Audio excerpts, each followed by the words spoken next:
Halo, selamat malam. Jelang berakhir masa jabatan sebagai Gubernur DKI Jakarta, Anies Baswedan mendeklarasikan diri sebagai calon presiden. Sudah mengantongi setengah sobekan tiket dari Partai Nasdem.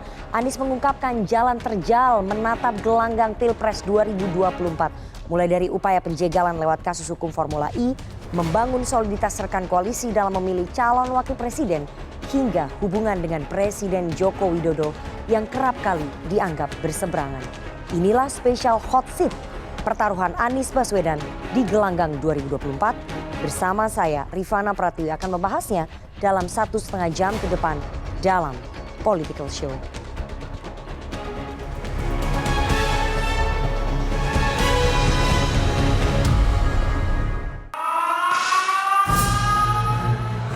Kami terima, kami siap jalan bersama.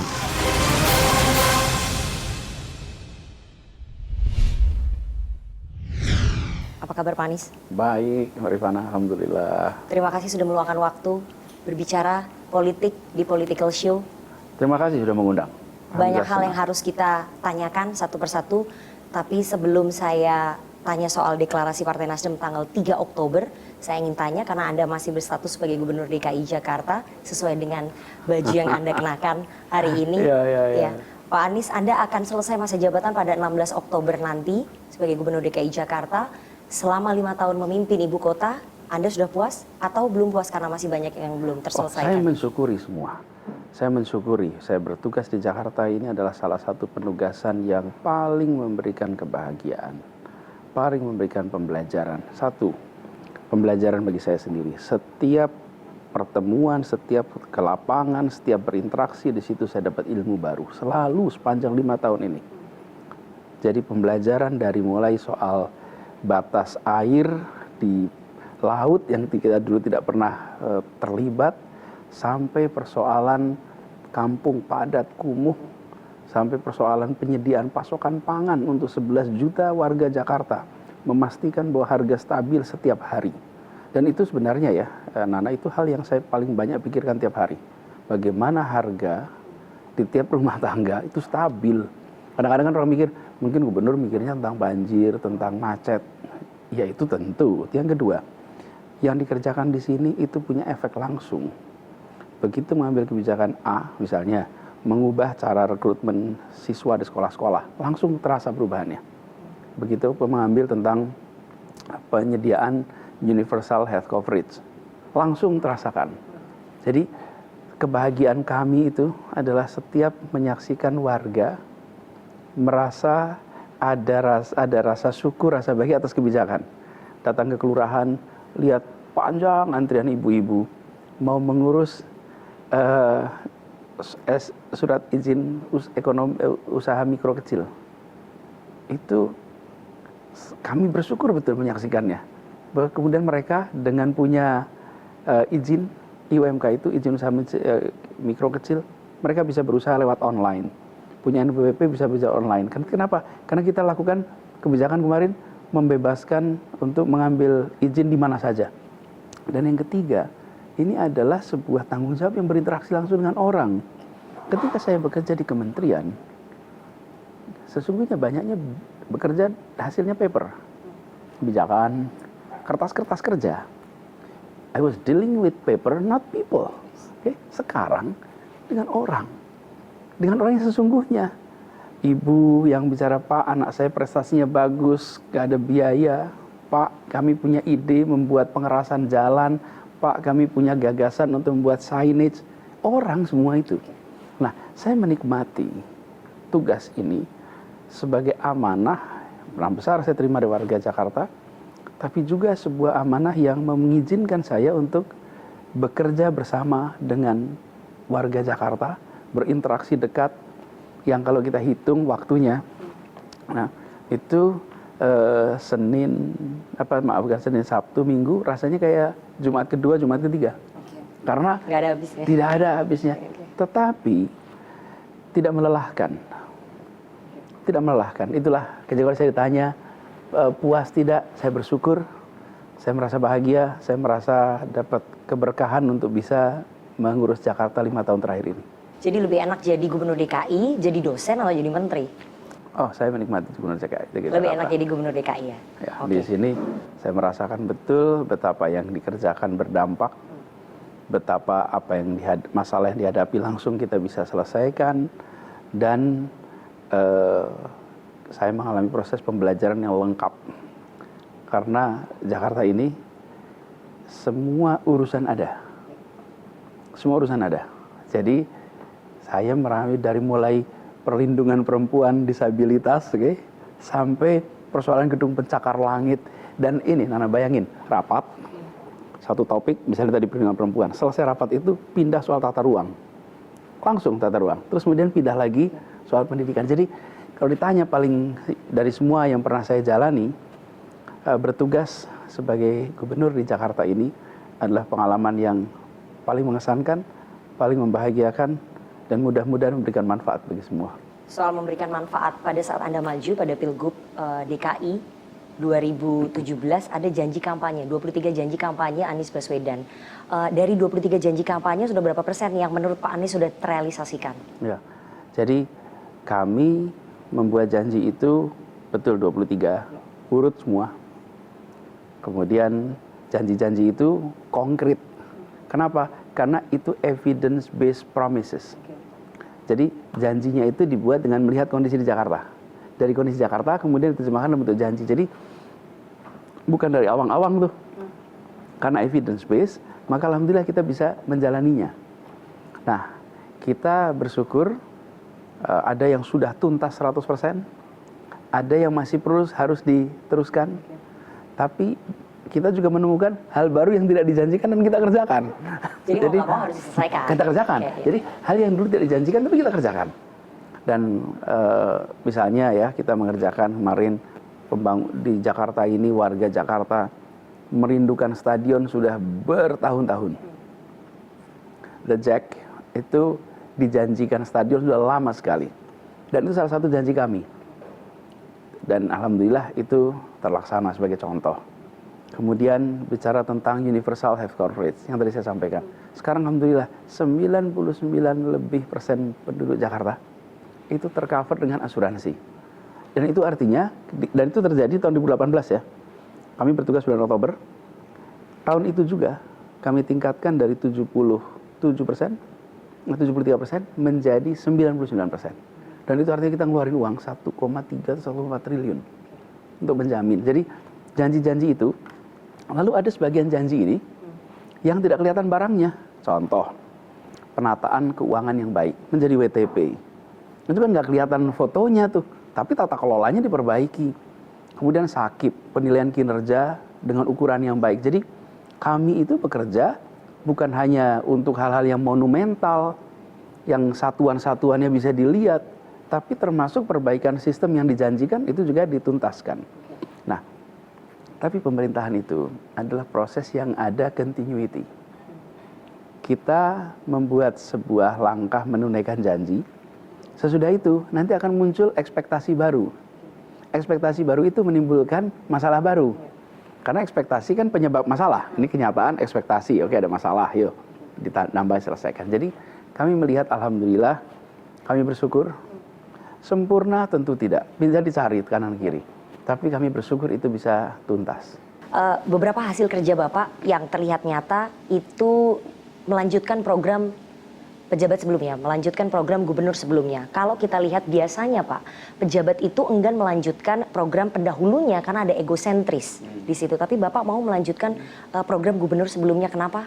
Anda mau lakukan itu? Iya, dulu saya di luar pemerintahan. Saya sering lihat pemerintahan, kenapa sih orang ini pada nggak menerusin program sebelumnya? Dan saya merasa, kan sebagai warga kita tuh ingin continuity. Tentu ada change, apa yang diperbaiki, apa yang dikurangi. Jadi kami ketika mulai bertugas itu kita bilang, satu, apa yang baik kita teruskan, apa yang kurang kita tambahkan. Kemudian apa yang dibutuhkan baru, yuk kita buat yang baru, yang belum ada. Kemudian apa yang merugikan, itu dihentikan. Jadi 4 tuh kriterianya. Jadi Bapak nggak gengsi mengakui bahwa program pendahulu memang wajib diteruskan misalnya ataupun nih, bagus untuk diteruskan. Contoh ya, kita sekarang membangun namanya sistem Jaklingko nih, menurut saya nih. Jaklingko ini transportasi umum se-Jakarta. Basisnya apa? Basisnya itu adalah namanya BRT, Bus Rapid Transit. Ini adalah busway. Siapa yang mulainya? Pak Sutioso yang mulainya.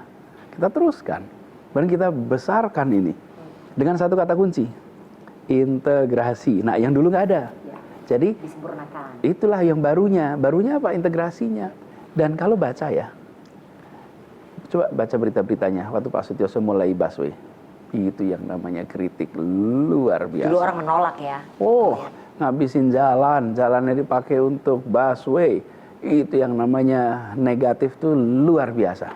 Jadi saya bekerja untuk warga Jakarta. Bukan bekerja untuk kepentingan saya dan mengurangi kepentingan gubernur sebelumnya, tidak. Ini adalah continuity. Pak Jokowi punya pendekatan untuk bahwa pembangunan pemerintah itu tidak menggusur. Itu Pak Jokowi kerjakan begitu. Dan mungkin ada yang tidak mau meneruskan, kalau saya malah meneruskan pendekatan itu. Pendekatan yang dibuat oleh Pak Jokowi itu yang kemudian kami teruskan. Bagaimana misalnya nih, kita bangun stadion JIS. Sampingnya ada Kampung Bayam. Warganya kemana sekarang? Warganya disiapkan bangunan rumah di samping stadion. Terbayang tidak ada rumah untuk warga yang sosioekonominya itu lemah di samping stadion termahal yang ada di Republik ini? Ya. Oke? Bicara soal pendekatan yang dilakukan oleh Pak Jokowi ataupun program-programnya Pak Jokowi, salah satunya adalah reklamasi. Anda juga melanjutkan itu. Jawaban Anda seperti apa, Mas Anies? Kita justru, ini salah satu janji dalam kampanye kemarin. Janji kampanye kemarin adalah menghentikan reklamasi. Ketika kita melakukan penghentian itu, ramai luar biasa. Kami tunaikan ini sebagai janji. Dan saya sering sampaikan, bukan soal reklamasinya per se. Ya, dari awal saya sampaikan, ini soal bagaimana kegiatan reklamasi itu dilakukan di kawasan yang berupa teluk muaranya sungai-sungai Jakarta. Sehingga air dari sungai, ini pantai ini, air itu sampai ke pantai, ke tepi pantai. Kemudian setelah ada reklamasi, dia diperpanjang. Itu akan terjadi backwater. Kami laksanakan itu. Jadi kita bersyukur bisa melewati itu semua dengan segala macam tantangan hukum yang ada. Dan apa yang kita lakukan ketika kita melaksanakan mengikuti semua ketentuan hukum yang ada. Dari 17 pulau reklamasi di Teluk Jakarta, Anda mencabut 13 pulau, mencabut izin 13 pulau, tapi 4 masih diteruskan karena memang sudah dilakukan pembangunan di sana. Salah satunya adalah Pulau G. Itu Pak Jokowi juga dulu memberikan izin untuk pemukiman, dan Anda kemudian melanjutkan dengan mengubah namanya, Pak, perluasan daratan. Ya, jadi ketika kita memutuskan untuk menghentikan reklamasi ini, ya diingat ya, yang dihentikan itu reklamasi, bukan kegiatan di atas tanahnya. Kadang-kadang kita ini mengasumsikan menghentikan reklamasi itu artinya menghabisi semua bangunan yang ada di situ. Bukan. Yang tidak diteruskan adalah melakukan penambahan daratan itu, berhenti di situ. Yang sudah ada, yaitu dimanfaatkan. Udah jadi itu tanahnya, mau dibongkar lagi, malah justru menimbulkan kerusakan lingkungan yang lebih besar. Dalam semua sifat penuduhan, yang harus membawa bukti adalah yang menuduh, bukan yang dituduh.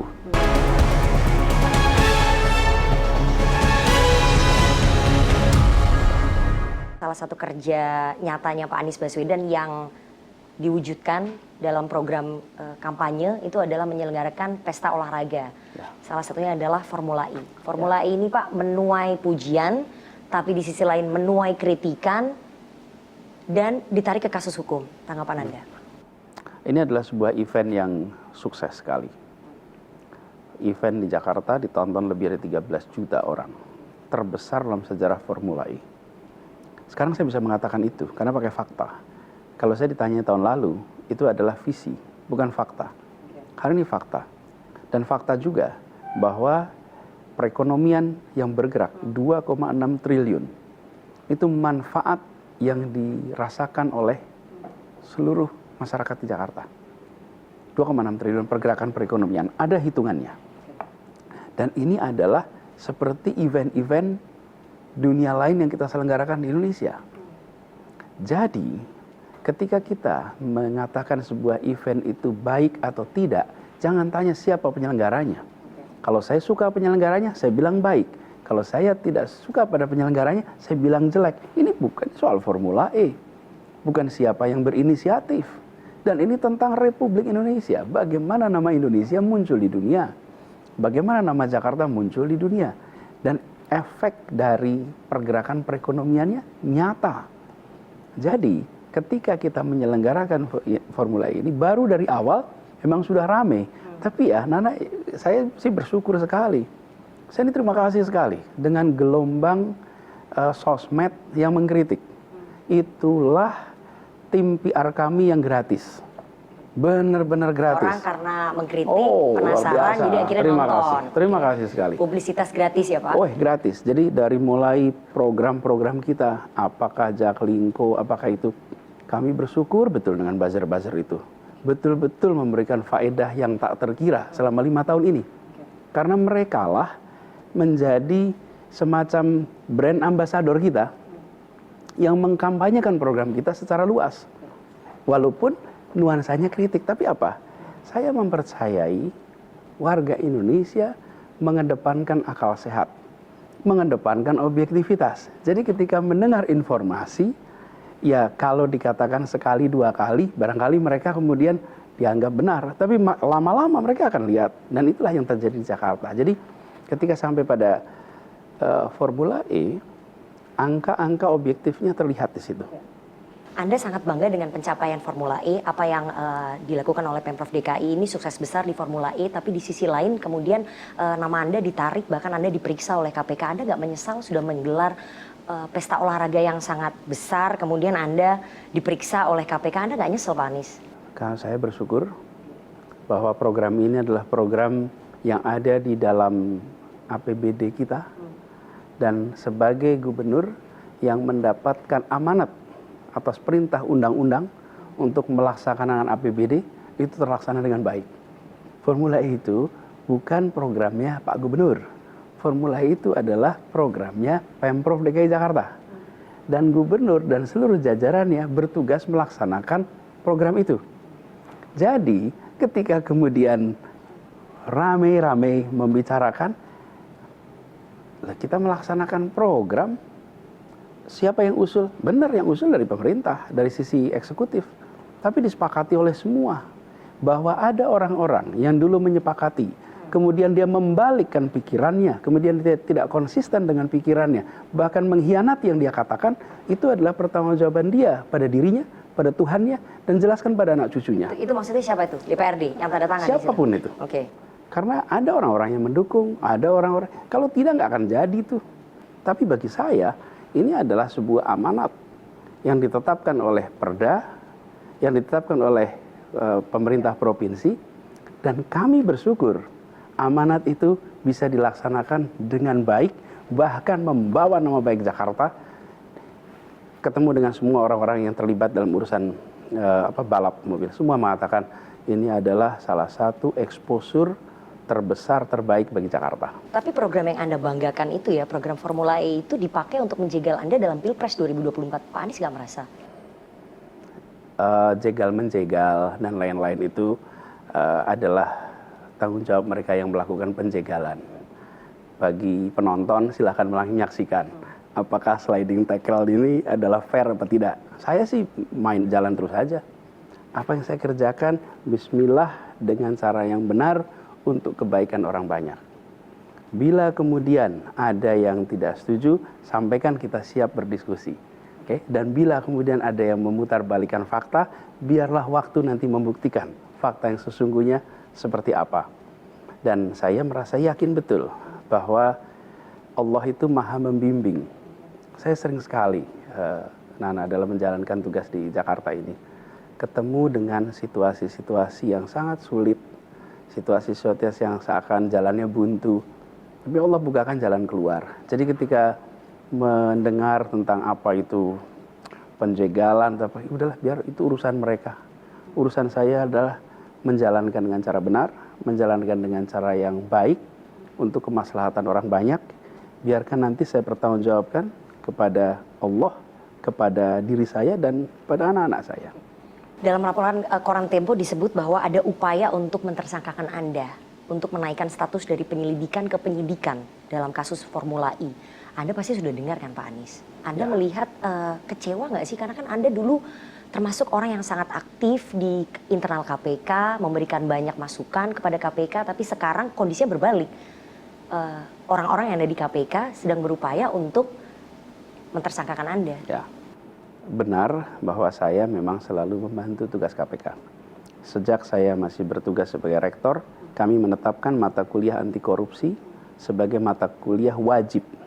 MKDU, mata kuliah dasar umum, yang semua mahasiswa harus ambil. Dan satu-satunya universitas di dunia yang mewajibkan mata kuliah anti korupsi. Kemudian ketika KPK membutuhkan komite etik, saya siap tugas komite etik. Bahkan saya jadi ketua komite etik. Kemudian ketika ada tim 8, saya tugas tim 8. Kemudian ketika bertugas di Jakarta, kami bikin KPK Ibu Kota untuk mencegah itu. Dan sekarang saya pun masih yakin bahwa KPK bekerja profesional. KPK adalah lembaga terhormat yang memiliki tugas menjaga integritas. Dan mereka, saya yakin, di dalam itu punya perasaan ini nama baik institusi, nama baik Indonesia. Sehingga saya yakin bahwa mereka bekerja secara profesional. Mereka menemukan banyak sekali laporan. Di Indonesia ini siapa saja bisa melaporkan siapa saja. Dan KPK pasti akan memproses itu sesuai dengan semua prosedur, sesuai dengan ketentuan. Meskipun Jadi, ada intervensi politik di situ. Saya yakin KPK itu sanggup untuk menghadapi intervensi politik dari manapun. Karena nature-nya ini adalah lembaga penegakan hukum. Dan saya yakin KPK sampai sekarang masih bisa bertahan untuk menjalankan setiap langkahnya secara profesional. Tapi ada yang mengatakan bahwa ada invisible hand yang ingin menjegal Anda dalam kontestasi Pilpres 2024, Pak Anies. Sebagai politisi, saya harus bilang politisi, boleh nggak saya bilang politisi? Memang saya berada di wilayah politik. Oke, Anda berada di wilayah politik, berarti Anda adalah politisi. Sebagai politisi, Anda merasakan itu, ada invisible hand yang ingin menjegal Anda untuk maju dalam kontestasi Pilpres? Gini, invisible itu berarti tidak terlihat ya? Ya. Saya katakan yang terlihat saja. Gitu. Yang terlihat berarti ada yang ingin menjegal. Yang terlihat saya nggak melihat apa-apa. Oke, yang saya kerjakan saat ini, misalnya begini, kalau kemudian ada kritik di sosmed, ada ini, saya nggak kemudian berkesimpulan, wah ini ada yang menggerakkan di belakang. Tidak. Setiap warga negara memiliki hak untuk menilai. Saya tidak bisa mengatur perasaan orang, pikiran orang. Oke, sebagai pemerintah apalagi, kami hanya bisa mengatur tindakan, nggak bisa ngatur pikiran dan perasaan. Jadi ketika sampai pada apakah ada invisible hand atau tidak, biarlah nanti sejarah yang akan membuktikan.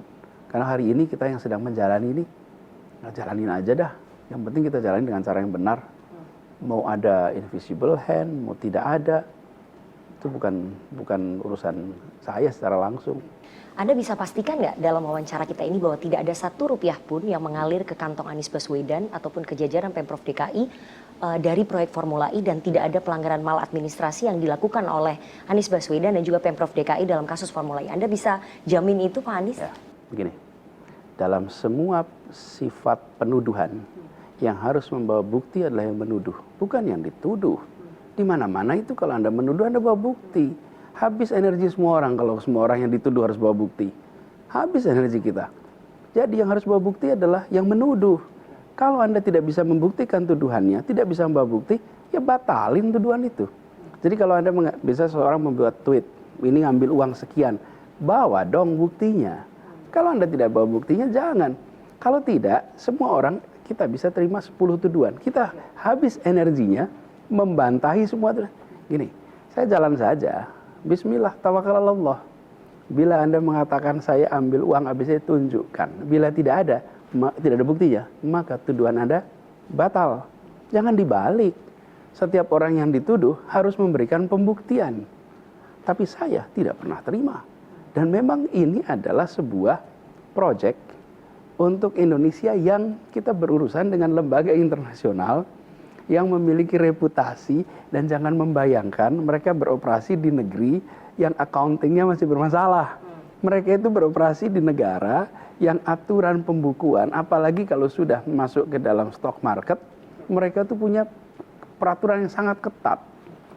Tentu di sana juga masih ada korupsi, tapi jangan dibayangkan seperti ini proyek-proyek yang serba mudah untuk hengki-pengki. No, ini angka besar, ini nilainya besar, ini adalah reputasinya tinggi. Karena itulah kita jaga governance-nya dengan baik dari awal. Buat Nana tahu ya, semua rapat kita ada rekamannya. Semua rapat kita. Jadi bisa dibuktikan ya Pak? Bukan hanya bisa dibuktikan, artinya nggak ada yang ditutup-tutupi. Kalau rapat itu ada yang tutup-tutupi, nggak usah pakai rekaman. Nggak usah.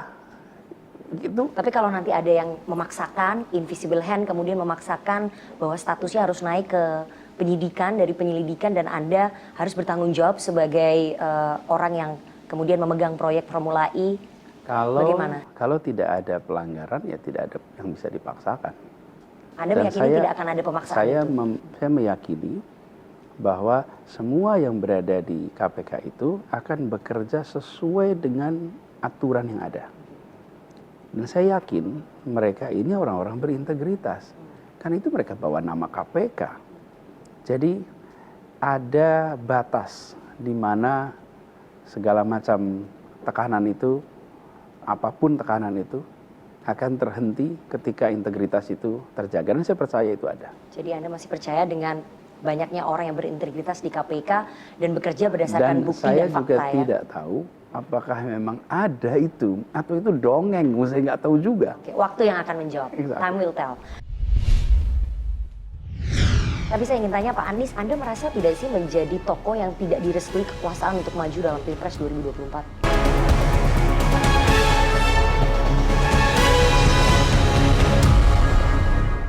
Tapi saya ingin tanya Pak Anies, Anda merasa tidak sih menjadi tokoh yang tidak direstui kekuasaan untuk maju dalam Pilpres 2024?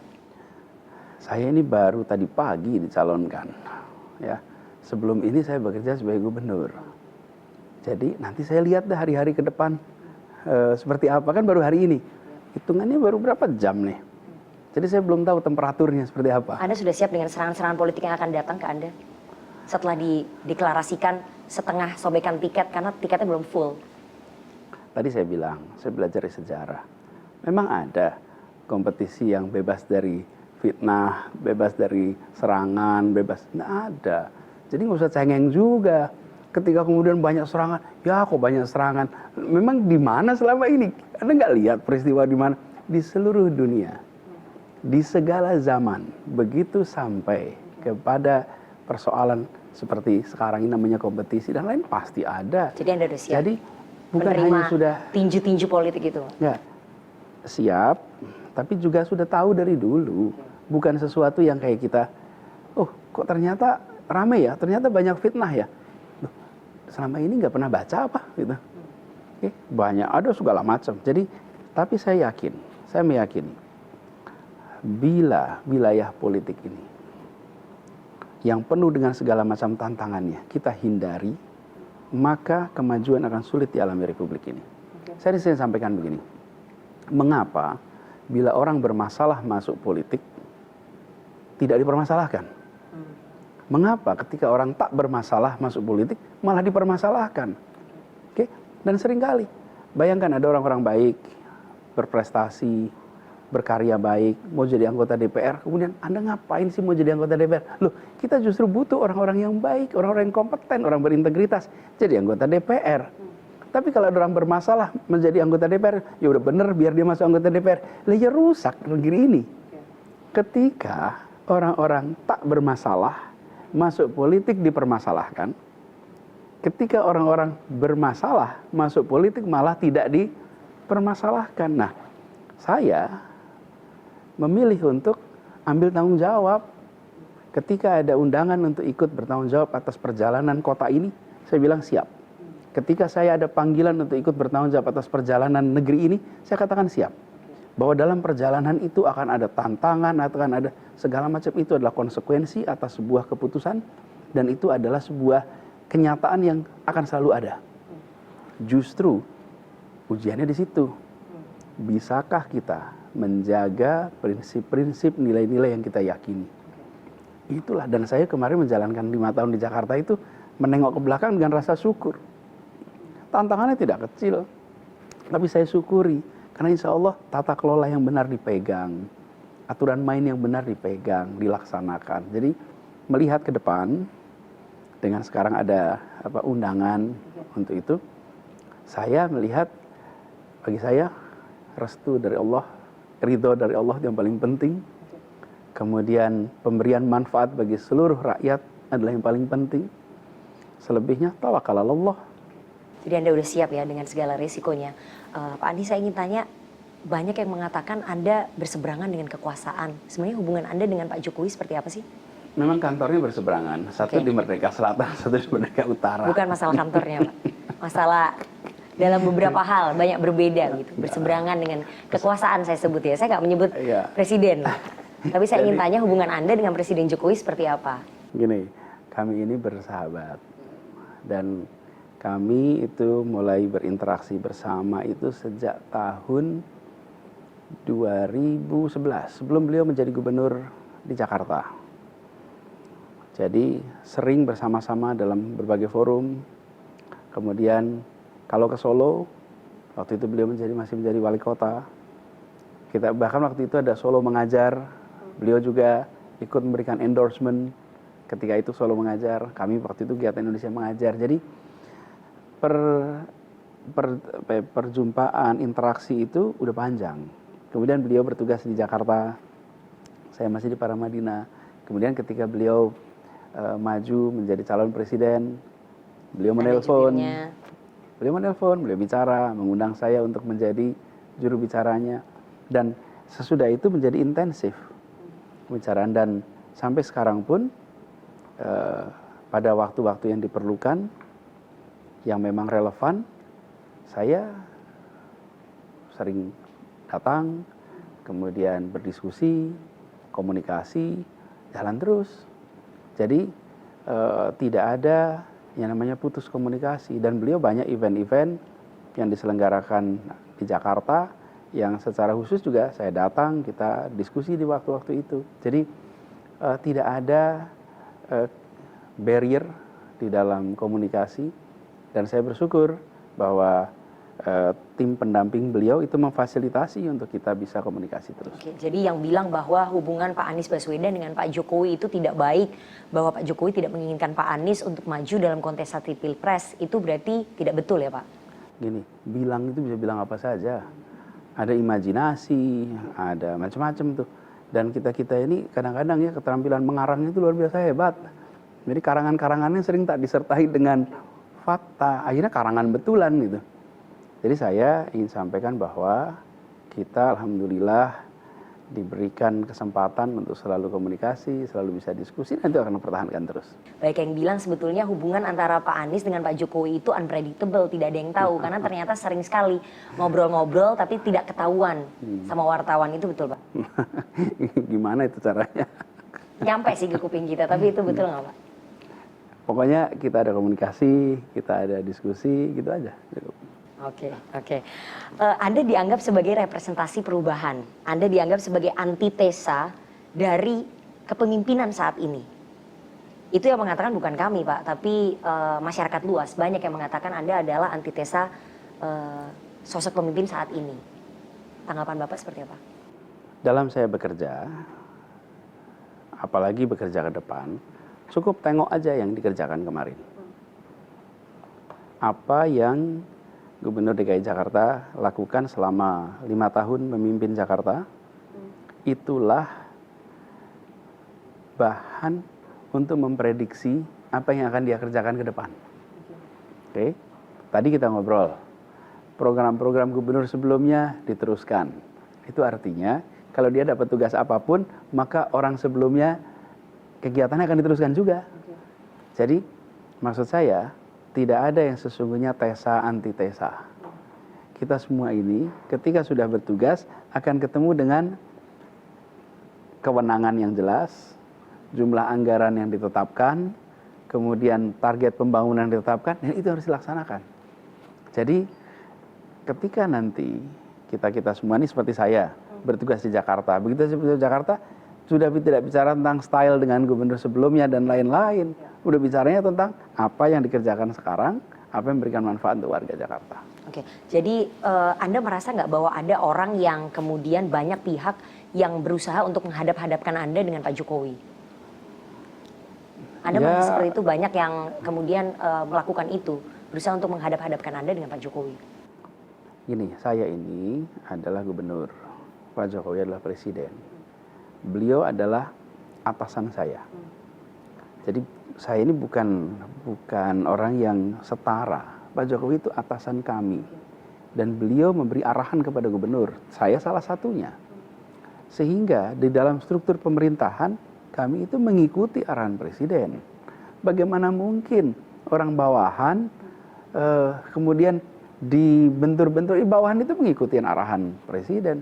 Presiden mengatakan A, maka kita semua jalankan A. Presiden katakan B, kita semua jalankan B. Meskipun ada perbedaan pendapat? Kalau di pemerintahan itu semua ikut peraturan, semua ikut undang-undang. Bukan selera. Ini kan kalau kita tidak di pemerintahan pakai selera. Mungkin karena saya nggak setuju, saya nggak mau ikut gitu. Di pemerintahan itu, kalau sudah pemerintah katakan A, contohnya kemarin, Pak Presiden bilang, oke ini sekarang nilai tukar rupiah, resesi, dan lain-lain, maka jangan bepergian ke luar negeri. Langsung malamnya kalimat Pak Presiden itu, rekamannya saya pasang, saya minta kepada seluruh jajaran sebarkan ke seluruh masyarakat. Jadi kita ini menjalankan arahan kepala negara, kepala pemerintahan. Jadi janganlah overanalysis seperti itu. Kemudian membuat hal yang tidak ada dikesankan ada. Tidak ada perbedaan dikesankan ada perbedaan. Dan kemudian membuat situasi menjadi muncul persepsi-persepsi yang tidak perlu. Republik ini sedang butuh kita kerja bersama.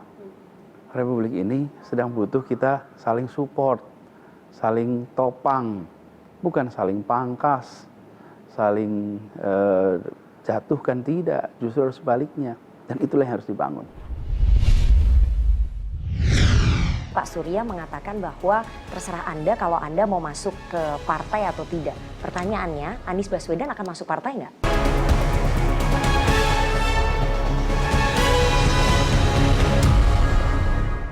Saya mau masuk ke dalam kontestasi Pilpres. Karena tadi kita sudah bicara soal pencapaian Anda di DKI, kemudian kasus, hubungan Anda dengan kekuasaan, ini yang paling penting masa depan, kontestasi Pilpres, karena menatap masa depan.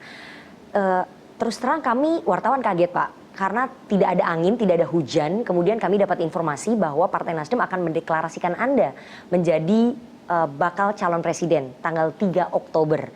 Kenapa kemudian berubah dan mendadak sekali, Pak Anies? Mungkin harus dijawabnya sama Nasdem ya, bukan sama saya ya. Saya kan pengantinnya Pak Anies. Iya. Kan proses pengambilan keputusan itu ada di dalam partai. Saya menghormati sekali proses yang terjadi dalam partai politik. Dan saya berkali-kali mengatakan, Pak kapan deklarasi, kapan ini? Saya bilang, saya ini adalah gubernur yang sedang menjalankan tugasnya di Jakarta. Proses politik biarkan berjalan oleh partai. Nah, Partai Nasdem dengan segala macam pertimbangannya memutuskan langkah sekarang. Dan saya sampaikan bahwa dengan rendah hati, dengan rasa hormat, saya sampaikan bismillah, insya Allah amanat ini saya terima dan saya siap jalankan. Tetapi detail prosesnya dan lain-lain itu proses internal dalam partai. Kan mereka mengabarkan saya ketika sudah keputusannya final, bukan? Anda kabarnya baru tahu hari Minggu. Tanggal 2 Oktober siang Anda datang ke DPP Partai Nasdem Gondang Dia dan bertemu dengan Pak Surya hanya setengah jam saja.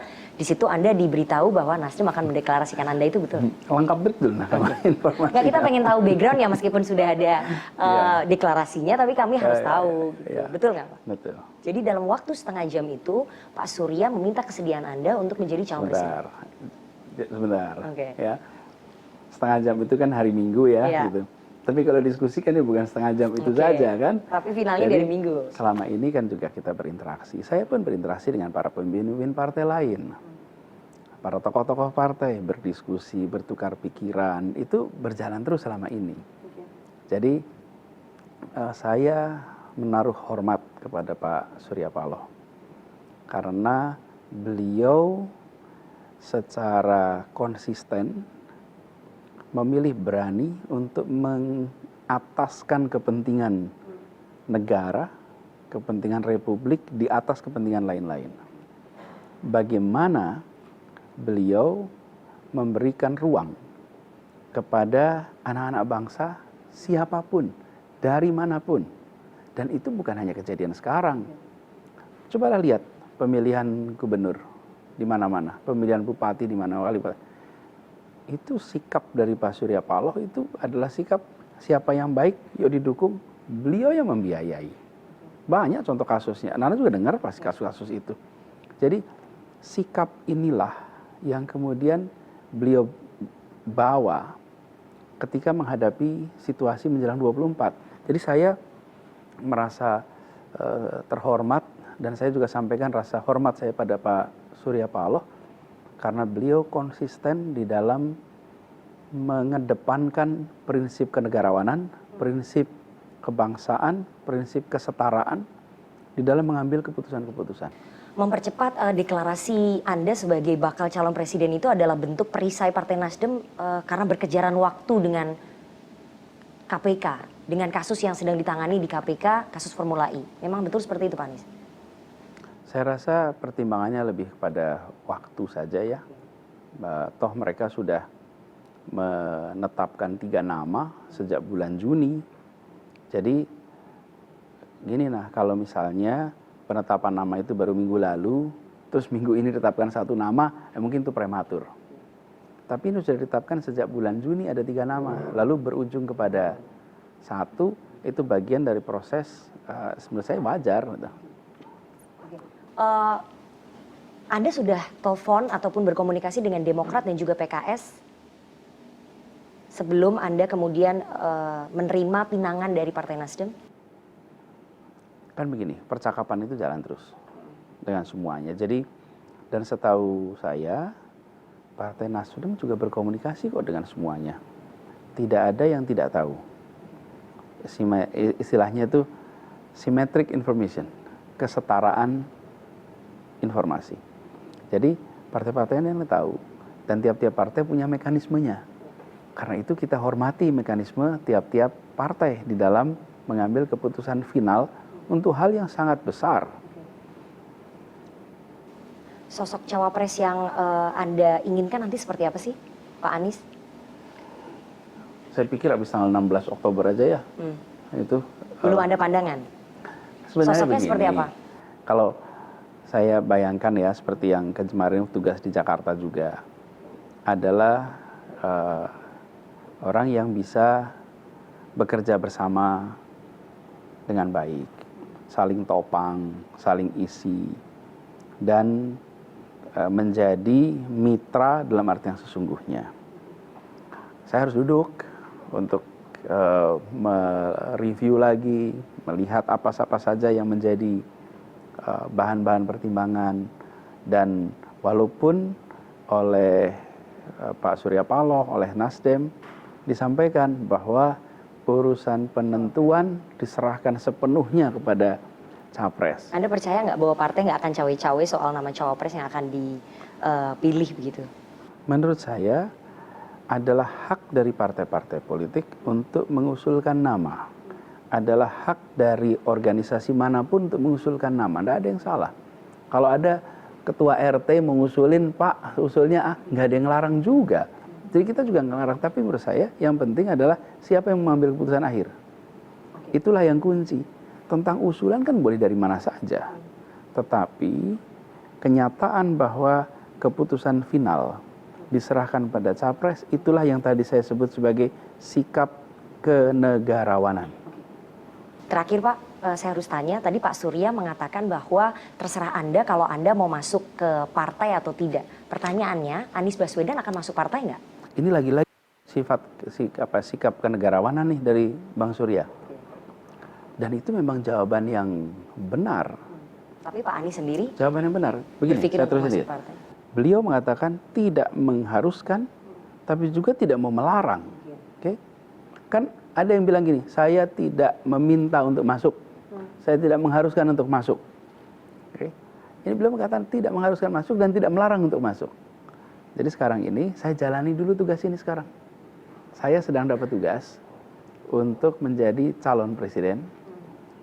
Tapi saya bilang kemarin tadi, saya ini masih tugas di Jakarta, Pak, sampai 16. Izinkan sampai 16 itu saya full masih terus ngurus Jakarta. Tidak saya berpikir tentang cawapres, tidak berpikir tentang partai-partai yang lain, tidak. Nanti aja dulu. Izinkan saya tetap fokus di Jakarta. Dan deal, oke. Pokoknya sampai 16 Oktober, saya masih terus menjalankan tugas sebagai gubernur, dan segala urusan yang terkait dengan pemilihan presiden tahun 2024 akan diselenggarakan pada tempo sudah 16 Oktober. Oke, jadi 16 Oktober kita ketemu lagi untuk bertanya ke Pak Anies kriteria cawapres seperti apa, kemudian warna partai ataupun jaket warna partai yang akan dipilih itu seperti apa warnanya. Kasih waktu dikit. Jadi setelah tanggal 16 akan terjawab banyak teka-teki ya tentang perjalanan politik seorang Anies Baswedan. Terima kasih Pak Anies Baswedan, Gubernur DKI Jakarta sudah menjawab banyak sekali pertanyaan yang ada di publik yang sudah kita suarakan. Semoga perjalanan politiknya ke depan lancar. Tadi Anda katakan bahwa tantangannya semakin banyak dan semoga Anda bisa melalui berbagai macam tantangan itu. Terima kasih sekali atas waktunya kepada CNN Indonesia Political Show, Pak Anies. Sama-sama. Terima kasih. Terima kasih.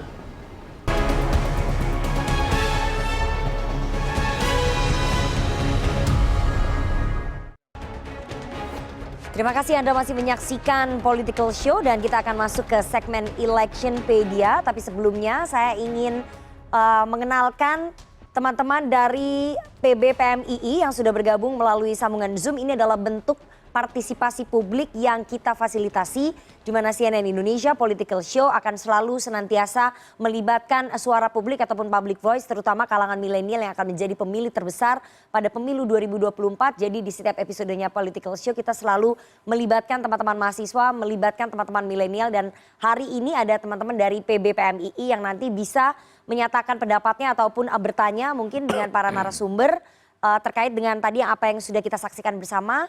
Wawancara spesial, wawancara hot seat dengan Gubernur DKI Jakarta Anies Baswedan. Dan di segmen Electionpedia ini kita akan menganalisis bagaimana hasil survei tentang elektabilitas calon presiden, kemudian tren elektoral dan juga simulasi 3 pasangan calon di Pilpres 2024. Saya sudah bersama dengan Direktur Eksekutif Indikator Politik Indonesia, Mas Burhanuddin Muhtadi. Selamat malam Mas Burhan. Malam, Nana. Terima kasih sudah hadir di studio. Tadi kita sudah sama-sama mendengar wawancara khusus hot seat dari Pak Anies Baswedan. Kita ingin lihat secara statistik bagaimana Anies Baswedan berada di survei. Secara angka statistik ini bagaimana? Ini hasil surveinya Indikator Politik yang baru saja dirilis tanggal 18 sampai 22 September kemarin. Di lapangan tanggal 13 sampai tanggal 20 September. Oke, 13 sampai 20. Tapi baru saja dirilis ya. Tanggal 2, betul. Oke, tanggal 2 Oktober. Jadi ini fresh from the oven. Kita akan lihat sama-sama. Simulasi 10 nama calon presiden 2024, hasil survei dari Indikator Politik Indonesia 13 sampai 20 September 2022. Silahkan Ya, ini Mas Burhan. simulasi 10 nama dan dari 10 nama yang kita tanyakan kepada responden, 1.220 responden di seluruh Indonesia, margin of error 2,9%, itu kita dapatkan estimasi Anies Baswedan di peringkat ketiga, 17,7%. Nah, Anies Baswedan ini selisihnya dengan Pak Prabowo Subianto itu tidak signifikan. Karena dalam margin of error 2,9% plus minus. Tetapi selisih dengan Ganjar Pranowo itu signifikan. Nah, tetapi poin saya adalah kalau kita lihat data ini itu praktis tidak ada calon satupun yang dominan. Karena tidak ada yang bisa mendapatkan 50% plus 1. Artinya kemungkinan kalau kita andaikan pemilu presiden diadakan hari ini, itu kemungkinan ada 2 putaran. Karena tidak ada yang mencapai 50% plus 1. Kalau kita lihat ya, ini kan namanya banyak sekali. Ada 10 nama. Ganjar Pranowo 30, Prabowo Subianto 22, Anies Baswedan 17,7. Ini tren elektoralnya Anies Baswedan cenderung naik atau cenderung turun? Kita akan lihat di slide berikutnya. Slide berikutnya ya. Ada tren elektoral 3 nama besar capres? Betul, jadi kita punya sebenarnya 10 nama juga kita punya trennya, tetapi yang kita capture hari ini adalah 3 nama di layar, ya, top 3. Nah kita lihat di situ misalnya suara yang warna kuning itu adalah tren elektoral buat Pak Prabowo Subianto. Itu naik turun, tetapi kalau kita tarik dibanding 2 tahun lalu itu sedikit turun. Ya. Sementara untuk Anies Baswedan itu trennya naik tapi landai. Jadi dari 15,3% sempat turun, kemudian naik terakhir kurang lebih antara 19 sampai 18%. Nah itu yang paling ujung sebelah kanan. Nah yang warna merah adalah Ganjar Pranowo, konsisten naik. Nah pertanyaannya kenapa Anies Baswedan itu naiknya terlalu landai, sementara Pak Prabowo turun tetapi tidak terlalu tajam. Nah salah satu penyebabnya adalah 2 calon ini, Pak Prabowo dengan Anies Baswedan itu memperebutkan kolam pemilih yang sama. Itu pemilih yang ada ceruk di kelompok pemilihnya kanan. sama ya. Betul. Nah sementara Ganjar Pranowo itu bermain di ladang sendiri yang membuat dirinya relatif lebih leluasa dan nggak ada kompetitor di ceruk pemilihnya Ganjar Pranowo. Jadi pendukung Pak Jokowi itu cenderung diperebutkan sendiri oleh Pak Ganjar. Sementara pendukung Pak Prabowo di 2019 itu terpecah bukan hanya ke Anies Baswedan tapi juga ke Ridwan Kamil, kemudian ke Sandiaga Uno. Jadi ada banyak pemain di kolam pemilih di mana Mas Anies Baswedan sedang bertarung di sana. Kalau kemudian Ganjar Pranowo tidak dapat tiket, kita andaikan ya Mas, kalau misalnya Ganjar Pranowo tidak dapat tiket, yang dapat tiket hanya Prabowo Subianto dengan Anies Baswedan, kira-kira suara elektoral 30% ini nanti akan berpencar kemana Mas? Memang tidak mengerucut ke satu nama, gitu ya. Kita juga punya simulasi head to head. Nah per hari ini memang Pak Prabowo sedikit lebih unggul dibanding Anies Baswedan kalau dalam simulasi head to head diandekan Ganjar Pranowo tidak maju. Tetapi selisihnya tidak signifikan. Artinya Anies Baswedan masih punya peluang untuk mengalahkan Pak Prabowo meskipun per hari ini masih kalah. Kenapa? Karena Anies itu baru dikenal 90%, sementara Pak Prabowo udah dikenal 100%. Kalau misalnya semua pemilih kenal Anies, demikian juga kenal Pak Prabowo, kemungkinan suara Pak Prabowo yang agak turun. Sementara Anies cenderung naik. Nah lain cerita kalau lawannya Ganjar. Nah mungkin jauh lebih kompetitif. Karena bagaimanapun Ganjar Pranowo tingkat kedikenalannya sekitar 75%. Jadi baru 75% ya, tapi elektoralnya udah 30%. Jadi masih banyak waktu ataupun masih banyak timeline dari 70 ke 100% tingkat popularitinya. Artinya elektoralnya bisa naik juga ya. Betul, karena kan orang nggak mungkin milih kalau nggak kenal. Sementara masih ada 1/4 pemilih Indonesia yang nggak kenal Ganjar Pranowo. Nah Anies Baswedan 90%, artinya tinggal 10% warga yang tidak kenal. Nah kenapa Pak Prabowo dikenal hampir seluruh masyarakat Indonesia? Udah 2 kali nyalon presiden. Anies Baswedan pernah nyalon di Pilkada Jakarta, itu pilkada lokal rasa nasional. Nah karenanya coverage dan exposure-nya kuat buat Pak Anies. Sementara Ganjar Pranowo itu kan pilkadanya sangat lokal. Jadi kalau kemudian sekarang dapat 75%, menurut saya cukup lumayan untuk ukuran kepala daerah. Mungkin panggung pandemi kemarin yang membuat exposure Ganjar agak naik ya. Tetapi overall 3 calon ini punya tingkat kedikenalan yang tidak sama. Mas ini kan kalau kita lihat ya, tren elektoralnya Anies Baswedan ini yang warna hijau dari 15,3 kemudian turun 12,7 naik perlahan Juni dan ini September. Padahal kan ini sudah mau masa berakhirnya. Harusnya dia bisa memanen apa yang sudah dia lakukan di DKI Jakarta pada bulan September. Karena kan Oktober dia sudah purna tugas, sudah selesai. Harusnya kan bisa diselebrasi apa yang sudah dia lakukan. Tapi kenapa malah angkanya turun ya Mas? Nah salah satunya karena tadi pemain di ceruk sebelah kanan terlalu banyak. Jangan lupa 2 atau 3 bulan terakhir itu ada satu nama yang elektabilitasnya pernah menyentuh 2 digit, double digit. Namanya Ridwan Kamil. Dan siapa yang dirugikan? Anies Baswedan dan Pak Prabowo. Karena mengambil suara di Jawa Barat. Jadi pada dasarnya pendekatan pemilih, mengapa orang memilih calon itu bukan hanya semata-mata karena kinerja. Tapi ada aspek lain, ada aspek model sosiologis, kesamaan agama, kesamaan etnik, kemudian yang kedua adalah aspek yang mungkin berkaitan dengan emosional. Nah emosi ini seringkali berkaitan hal-hal yang tidak berkaitan dengan masalah kinerja. Jadi kalau kita lihat di situ memang Ganjar lebih diuntungkan karena pemain di sebelah kirinya kurang. Jadi lagi-lagi kita perlu menunggu lebih jauh karena ini kan peta berdasarkan September sebelum Anies Baswedan dideklarasikan sebagai capres. Jadi kita nggak tahu apakah Jadi kita tidak tahu apakah atau naik, biasa apakah aja. turun, ataukah stagnan. Stagnan. Kita tidak tahu, wallahu alam gitu. Kita lihat kalau tadi kita sudah lihat tren simulasi dan juga elektoral, kita lihat kalau dipasang-pasangkan. Kalau simulasi berpasangan. Slide berikutnya. Simulasi 3 pasangan yang sudah dibuat oleh indikator. Ini menarik sekali. Mas Burhan kayaknya udah meneropong berdasarkan informasi-informasi ini yang informasi politik ya. Lagi-lagi ini berdasarkan apa yang berkembang. Baik di media atau di elit. Jadi mengapa Hovifah? Karena Anies Baswedan kurang di Jawa Timur. Dan sangat kurang di Jawa Tengah. Jadi Hovifah Indar Parawangsa itu secara elektoral itu dianggap punya potensi untuk menambal kekurangan elektoral Anies Baswedan, terutama di Jawa Tengah dan Jawa Timur. Yang kedua adalah kekurangan dukungan di segmen pemilih NU. Hovifah adalah muslimat NU. Yang ketiga mungkin punya efek dari sisi gender karena beliau perempuan. Tapi kalau kita tanya di sini, itu Anies Baswedan kalau berpasangan sama Hovifah dapat 24,8%. Tapi kalau dia berpasangan sama AHY sedikit lebih tinggi. Nah, salah satu penjelasannya adalah mungkin AHY punya potensi yang lain, misalnya karena dia orang tuanya kan berasal dari Pacitan, Jawa Timur juga. Yang kedua mungkin selama ini orang sudah mendengar nama AHY dipasangkan dengan Anies Baswedan, jadi udah lebih familiar. Tapi kalau kita bandingkan sama yang lain, itu Ganjar Erik paling atas, cuma lagi-lagi tidak mencapai 50%. Jangankan 50%, 40% juga belum Artinya mencapai. belum sekuat itu ya. Persis. Nah, yang terakhir adalah Pak Prabowo Caimin ya. Meskipun partainya sudah berkoalisi, tetapi kan nama capres-cawapresnya belum di-mention ya, belum di-announce. Tapi kalau kita simulasikan kedua tokoh partai ini, itu cukup relatif cukup lumayan, tetapi menurut saya ini suara 25,7% lebih banyak ditopang dari Pak Prabowo-nya.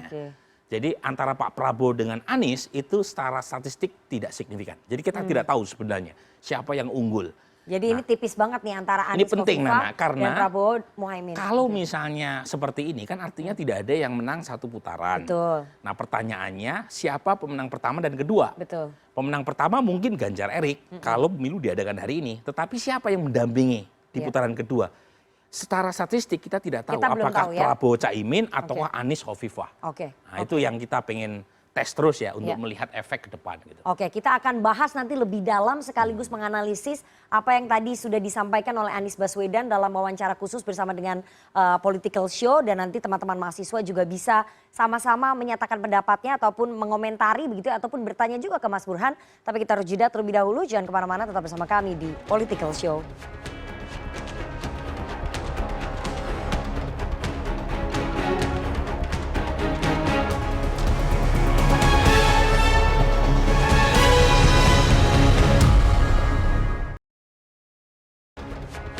Terima kasih Anda masih menyaksikan Political Show. Kalau tadi kita sudah mendengarkan jawaban dari Anies Baswedan tentang beragam hal, terutama kesiapan yang menatap Pilpres 2024 dan kontroversi politik yang menghadang. Nah, kita akan mengulas lagi, tadi sudah mengulas elektabilitas, tapi ini mengulas lebih dalam Mas Burhan soal tadi apa yang disampaikan. Tapi sebelumnya saya akan meminta tanggapan dulu dari teman-teman PB PMII. Sudah ada Sekjen Pengurus Besar Pergerakan Mahasiswa Islam Indonesia atau PBPMII dan juga Ketua Bidang OKP PBPMII. Silakan teman-teman mahasiswa untuk menyampaikan pendapatnya atau mungkin mau tanya sama Mas Burhan. Kalau tadi udah nonton, selamat. Tanggapannya seperti apa? Selamat malam. Salam untuk Kak Burhan. Kak Burhan ini beliau guru saya ya di Padepokan Fisik UIN Jakarta. Senang sekali bertemu di sini. Jadi saya ada dua hal ya yang ingin saya sampaikan. Yang pertama saya melihat sejauh ini bahwa anak muda itu masih dijadikan komoditas dalam kontestasi politik. Ia tidak disertakan dalam misalkan pembentukan platform maupun eksekusi kebijakan. Sebagai contoh misalkan ada 3 isu yang kami sangat concern. Yang pertama misalkan isu perubahan lingkungan. Yang kedua mengenai isu korupsi, yang ketiga mengenai misalkan keamanan data pribadi. Ketiga isu ini saya kira masih sangat jauh dari harapan generasi sekarang. Nah, platform-platform ini saya melihat di antara para kandidat ya yang selama ini digaungkan itu belum secara tegas muncul gitu. Jadi saya melihat bahwa anak muda ini masih dijadikan hanya sebagai satu segmen yang harus di-capture, bukan sebagai entitas yang harus dilibatkan dalam proses kontestasi politik. Nah, yang kedua yang saya ingin tanyakan ke Kak Burhan adalah dalam riset Kak Burhan, adakah pembelahan Islam kanan dan ya Islam, segmen Islam dan nasionalis pada generasi Z dan milenial gitu, atau pemilih muda ini satu karakter tertentu yang khas gitu. Jadi apakah berlaku tidak di kalangan milenial itu pembelahan political cleavage mainstream politik pembelahan Islam, kanan ataupun kanan ya kan tengah atau nasionalis. Oke. Satu lagi, silakan dipersingkat, Yogi. Oke, selamat malam semuanya. Selamat malam Bang Burhan dan kawan-kawan sekalian. Terima kasih. Tadi udah dibahas soal anak muda ya, soal peran anak muda. Saya kira saya tidak akan masuk di ruang situ karena nanti tinggal bisa dielaborasi sama Pak Burhan. Tapi saya akan masuk di soal Pak Anies karena dari tadi kita lihat video Pak Anies tapi belum dibahas ini soal tanggapan Pak Burhan ke video yang tadi ditampilkan. Setelah ini karena saya kira dengan diambilnya kemudian Pak Anies oleh Nasdem menjadi calon presiden juga di situ tentu ada bacaan-bacaan tersendiri. Mungkinkah dari sekian gelar yang dimiliki Pak Anies dan sekian pengalaman itu ada hak di belakang Haji Anies Baswedan itu menjadi lebih penting daripada gelar-gelar setelahnya. Saya mau ngomong bahwa terkadang identitas politik itu masih ada ternyata. Seperti misalkan itu bisa dihubungkan bagaimana hubungannya dengan wacana yang dikeluarkan oleh Pak LBP misalkan. Kalau nggak orang Jawa bukan Islam, jangan harap deh jadi presiden, kira-kira kan gitu. Nah, dari kepentingan dari gelar di belakang nama dan setelah sebelumnya itu mana yang lebih penting? Saya kira di Indonesia ini masih yang belakang, soal hajinya, bukan soal PHD-nya. Oke. Nah, gitu kira-kira. Ya. Terima kasih teman-teman dari PBPMII. Saya mau langsung silakan Mas Burhan ditanggapi tadi. Pertama mungkin yang soal Pak Aniesnya dulu, nanti baru yang soal keterlibatan anak muda. Dari Yogi dan Rafsanjani ya. Dari Yogi berkaitan dengan figur Pak Anies Baswedan, kalau kita belah dari mana dukungan kepada Anies Baswedan berasal, memang sebagian besar adalah mereka yang pernah memilih Pak Prabowo 2019. Dan kalau kita tanya, itu umumnya mereka yang dari sisi sikap tidak puas terhadap kinerja Pak Jokowi. Kalau dari sisi wilayah, umumnya datang dari Banten, sebagian DKI, kemudian Jawa Barat dan Sumatera. Itu jadi, kekuatan elektoralnya ya. Jadi artinya identitas politik memang masih ada. Dan itu yang menjelaskan mengapa pula Ganjar Pranowo kuatnya di Jawa Tengah. 70% warga Jawa Tengah memilih Ganjar Pranowo. Kemudian sebagian dari Jawa Timur. Artinya faktor pembelahan politik lama yang kita kenal dalam politik aliran dulu tahun 55-an itu hidup kembali terutama di 2 pilpres terakhir. Nah, itu yang pertama. Nah, kaitannya dengan Rafsan tadi, apakah anak muda masih terbelah juga dari sisi identitas politik? Masih. Ya. Tetapi memang yang menarik kalau dari sisi isu itu udah mulai bergeser. Jadi kita punya survei, kita bandingkan antara survei anak muda dengan survei populasi umum.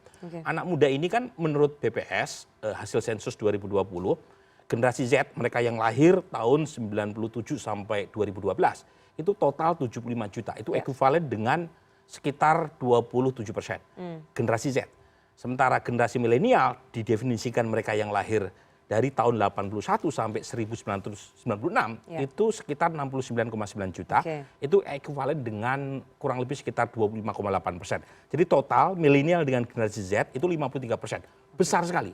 Untuk 2024 ya. Persis. 2024. Cuma menjadi problem adalah mereka seringkali menjadi objek untuk meraih suara tetapi tidak dilibatkan. Tadi Rafsanjani mengatakan demikian. Padahal isunya itu berbeda sekali. Nah, kalau kita bandingkan dengan populasi umum. Kalau populasi umum, top 3 itu isunya berkaitan dengan ekonomi.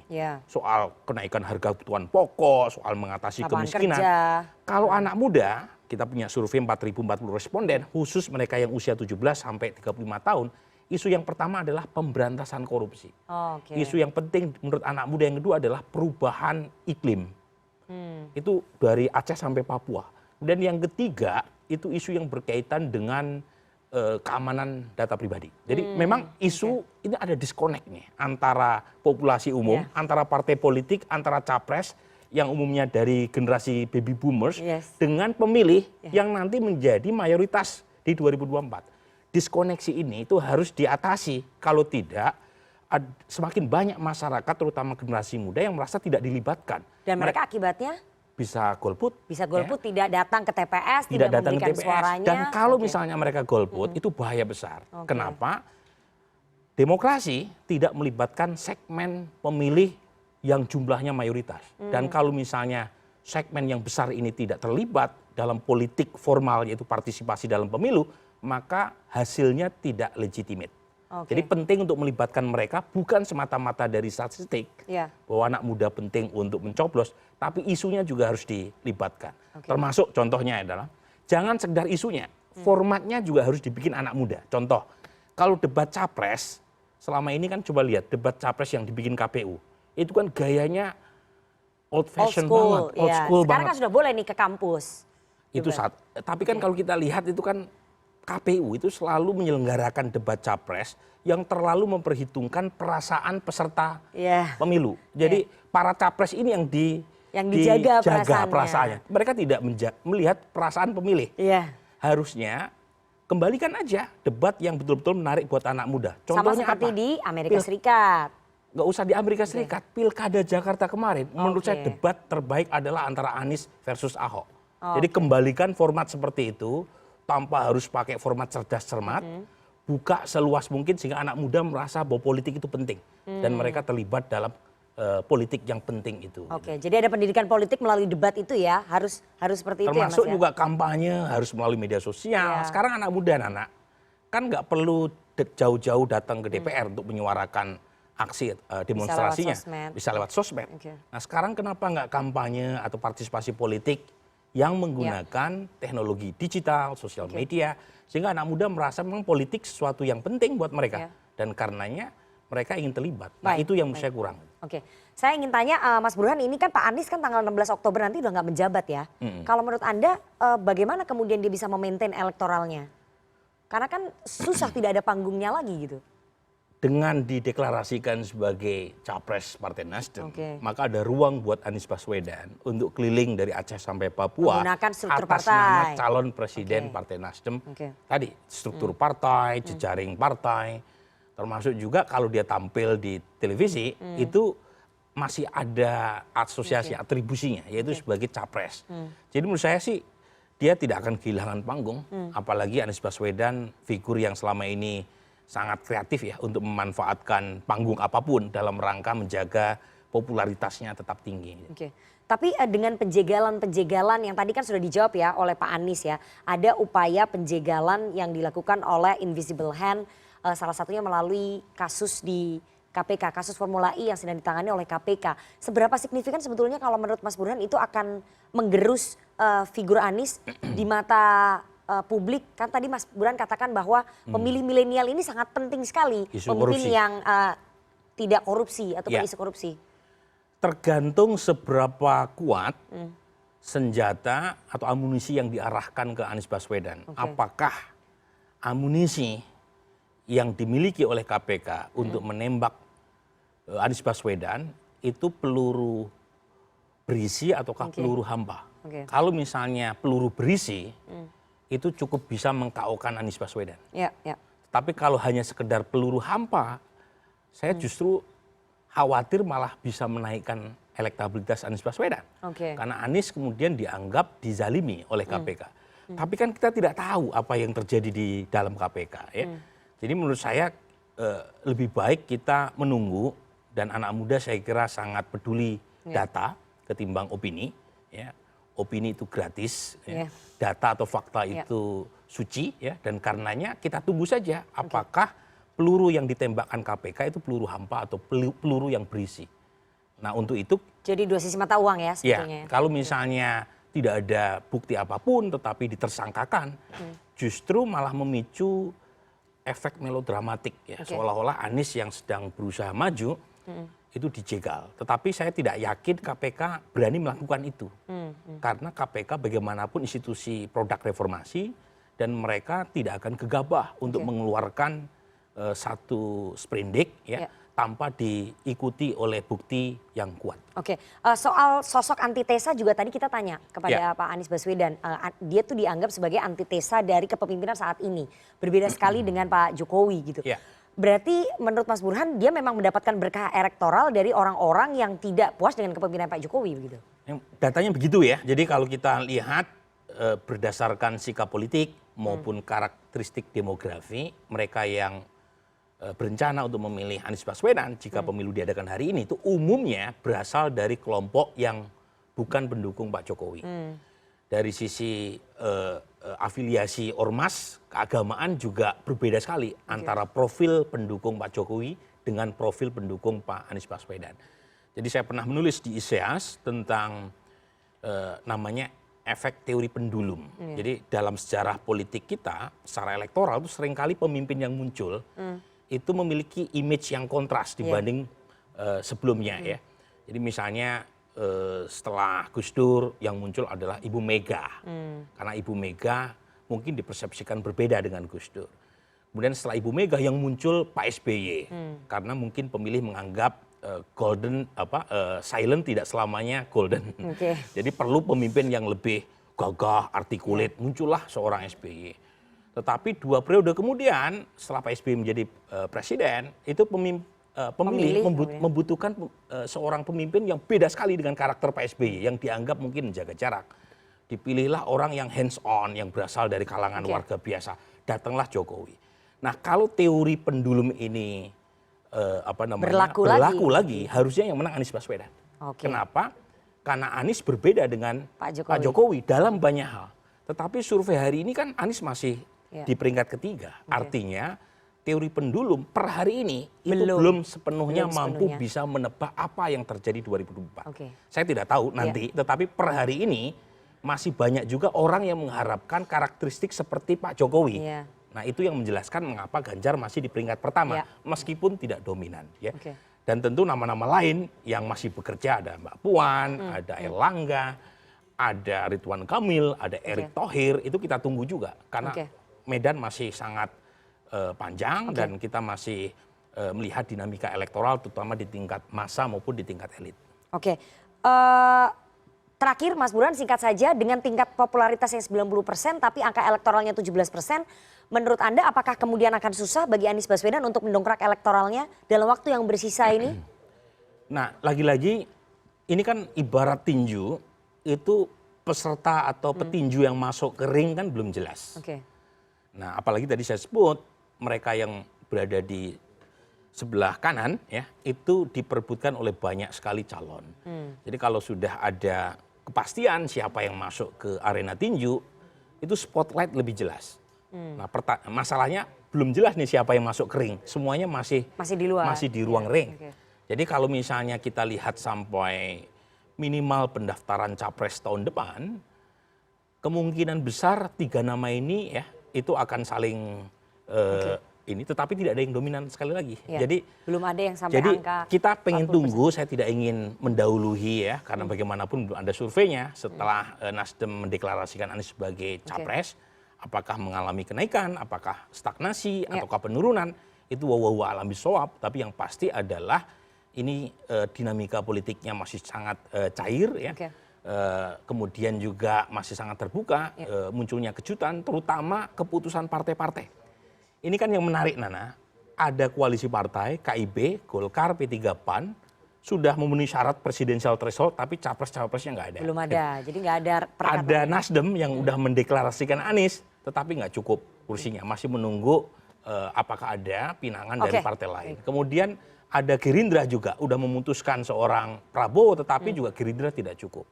Ada PDI Perjuangan yang sudah punya tiket sendiri, tetapi calonnya belum jelas. Jadi semua masih tidak jelas dan karenanya kita harus lebih sabar menunggu, benefit of the doubt ya harus kita pakai supaya kita bisa lebih adil dalam menilai siapa yang potensial didukung oleh publik. Jadi kita harus tunggu berarti ya sampai nanti jelang pendaftaran Capres Oktober 2023. Tapi mungkin tahun depan sudah lebih hangat lagi, lebih panas lagi. Dan setelah ini kita akan saksikan penampilan dari komika Gianluigi untuk memeriahkan suasana. Jangan kemana-mana, tetap bersama kami di Political Show.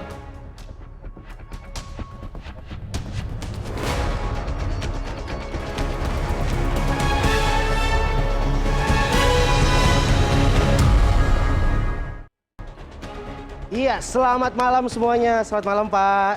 Waduh, senang bisa bertemu Bapak. Bisa Bapak dong. Bapak-bapaknya cowok di sini ya, Bapak. Hari ini agak sepi, hari ini lebih bebannya, pressure-nya lebih rendah hari ini. Pressure-nya lebih rendah, betul, Pak. Betul. Pakai durasi silakan. Iya, betul. Selamat malam juga yang ada di rumah masing-masing itu. Dan pastinya buat penonton semuanya. Saya Gian dari komisi, Pak. Biasanya yang saya tampil di sini itu berdua, Pak. Ada rekan saya namanya Aldo. Tapi 2 minggu lalu pas kami stand up di sini itu narasumbernya Bang Adian Apitupulu. Dan sepanjang kami stand up, Bang Adian melototin kami. Kayak mau nendang penalti, Bang. Maksudnya gara-gara itu rekan saya Aldo itu jadi nggak berhenti stand up sekarang. Gara-gara ditetap Bang Adian, rekan saya Aldo berhenti stand up. Sekarang Aldo fokus bisnis PCR. Itu pun saya bilang, Do jangan bisnis PCR. Kenapa, Bang? Udah ada yang punya lahannya. Ya udah IKTP, udah ketangkap koruptornya. Dan hari ini saya teringat bahwa dulu zaman saya kuliah, saya itu suka disama-samakan dengan Pak Surya Paloh gara-gara saya brewokan, Pak. Tapi bagi saya nggak pantas mirip dengan Pak Surya Paloh karena kinerja dan jejaknya itu bagus banget Pak Surya Paloh. Dan ada satu yang saya nggak punya dari Pak Surya Paloh, itu adalah berani.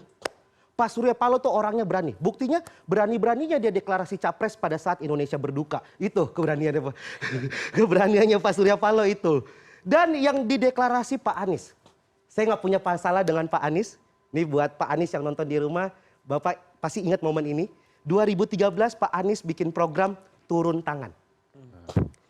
Dia roadshow ke kota-kota, termasuk kota Bandung. Dan di acara turun tangan tersebut ada acara stand up-nya. Dan yang stand up adalah saya.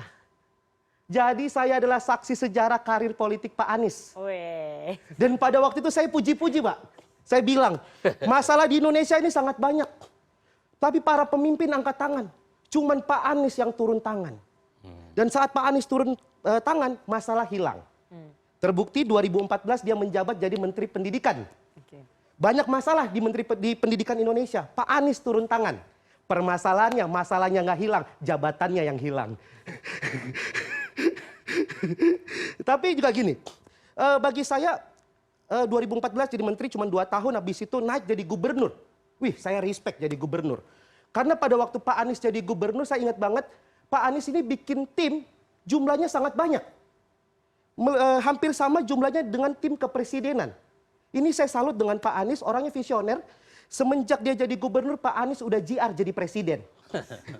Timnya cukup banyak. Kalau nggak salah timnya ada beberapa, ada tim transisi, tim percepatan, dan tim yang nutupin keberhasilan Pak Ahok. Itu ada timnya tuh.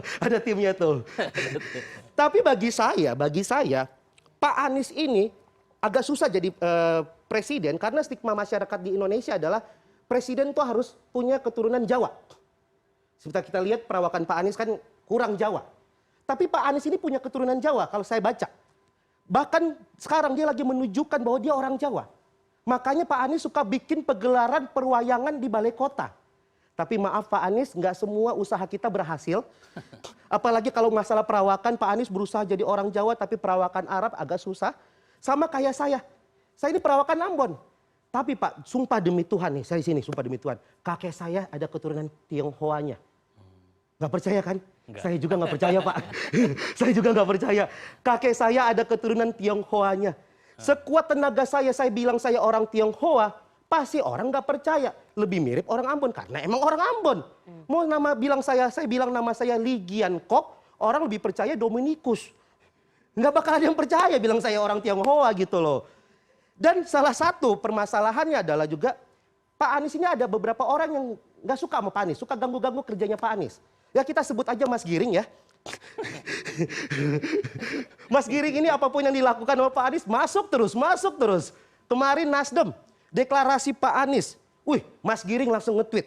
Inti tweetnya gini, kok bisa-bisanya di saat Indonesia berduka ada yang deklarasi calon presiden. Saya respect sama Mas Giring, respect Mas. Nggak sampai 24 jam PSI deklarasi Pak Ganjar. Lucu sekali negara ini. Saran saya buat buat Mas Giring coba cek grup WhatsApp-nya PSI.